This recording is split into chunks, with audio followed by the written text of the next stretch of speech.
Friends, स्वागत है आपका मेरे यूट्यूब चैनल ट्रेड टेक्निकल्स पे। आज फिर एक शेयर लेके मैं आप लोगों के बीच में, जिस शेयर की आज हम बात करेंगे, बहुत ही बढ़िया शेयर जो काफ़ी चर्चित है, लोगों का चहीता है और लोग इस पे ट्रेड करते हैं, इन्वेस्टमेंट करते हैं।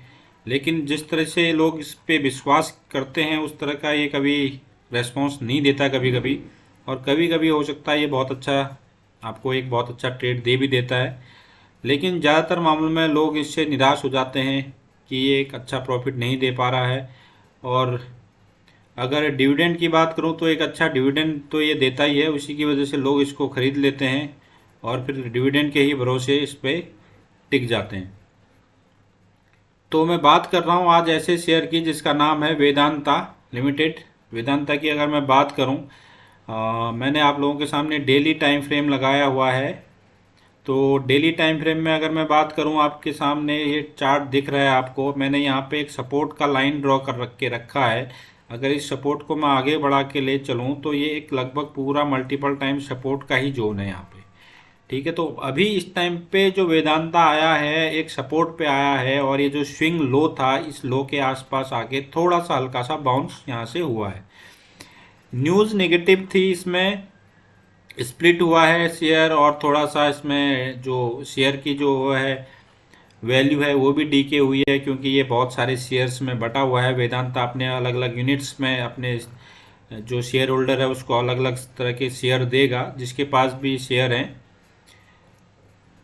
तो अलग अलग कंपनियों में ये डिवाइड हुआ है, इस वजह से थोड़ा सा ठंडा हुआ है शेयर्स।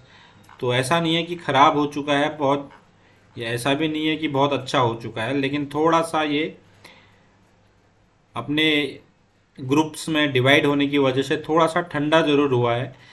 तो मेरी इसमें जो राय है, मेरी ये पर्सनल राय मैं आप लोगों के सामने शेयर कर रहा हूँ और पर्सनल एनालिसिस शेयर कर रहा हूँ। आप लोग अपने हिसाब से या अपने एडवाइज़र से इसमें बाय और सेल कर सकते हैं। तो मेरे हिसाब से ये सपोर्ट रेंज यहाँ पे है। अगर ये इसके नीचे जाता है, इस सपोर्ट के नीचे, इन द मीन्स यहाँ पे 198 या ये 200 से नीचे अगर ट्रेड करने लग जाता है तो थोड़ा सा नेगेटिव हो जाएगा।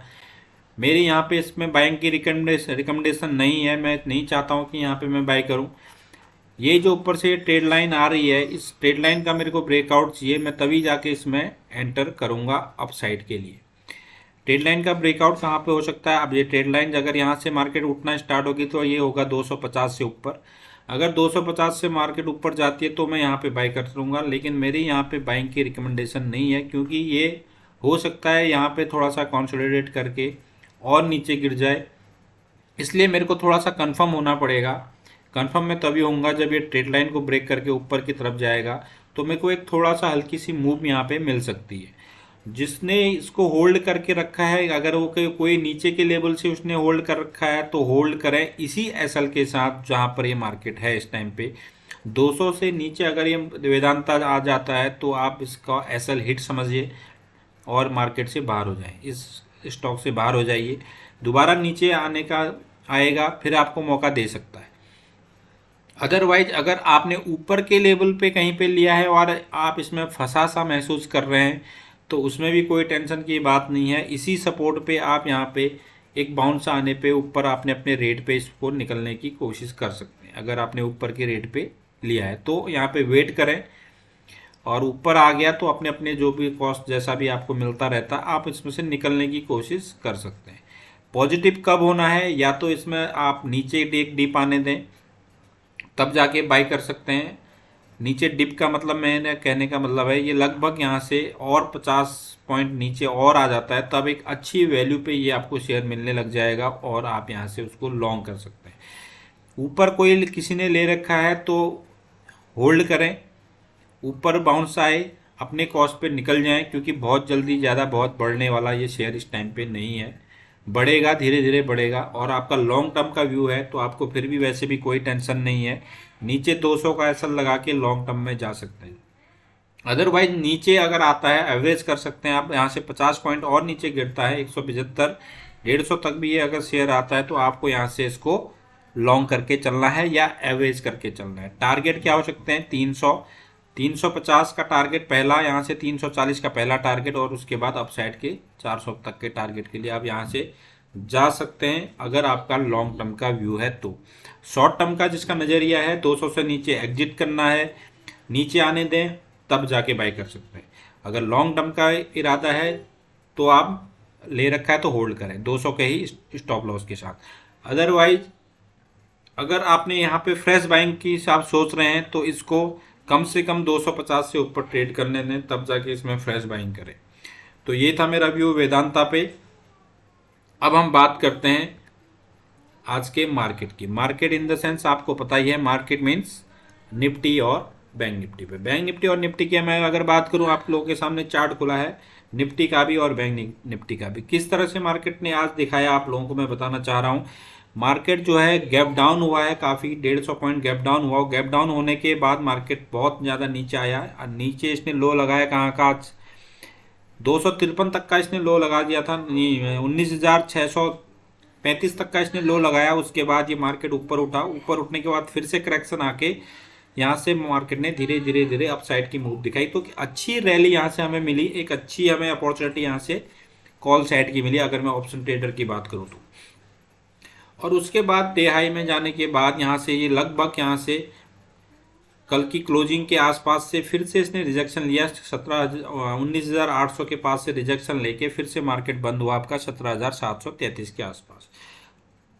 तो हुआ क्या, गैप डाउन होने के बाद मार्केट ऊपर तो उठा लेकिन फिर से नीचे आ गया। इसका मतलब क्या है कि ऊपर हमारा क्या है, रेजिस्टेंस जोन अभी भी बना हुआ है, ऊपर से सेलिंग आने की अभी भी संभावना है।